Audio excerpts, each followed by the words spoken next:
Hi everyone, in today's tutorial we are going to learn how to multiply in Excel. So there are various ways of multiplying in Excel, but in this tutorial we shall cover the simplest of all.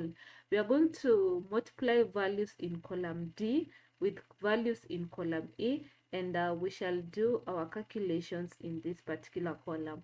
So to begin, put your cursor in the cell where you want to do your calculations and then type equal sign on your keyboard and then select the first value that you want to multiply, then type asterisks on your keyboard, which is a sign that is normally used in multiplication in Excel, and then select the next value that you want to multiply, and once you're done, press enter. So you can see we have our value here, and to multiply the rest of the values you don't need to repeat the process. What you need to do is select the value that you just calculated and then put your cursor here at the lower right edge, and once you achieve the four thick lines, double click on it to autofill. So we have the rest of the values.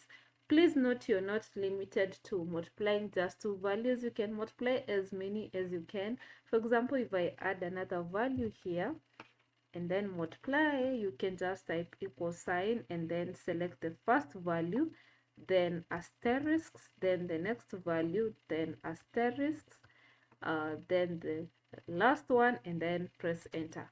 So we have our value here which has been calculated. So that's it about today's tutorial. I'll cover more ways on how to do multiplication in Excel in future. So make sure you hit the notification bell to be notified every time we upload a fresh video. And also, if you haven't subscribed, please subscribe to our channel. Leave a comment down below, like, and see you in our next tutorial. Bye.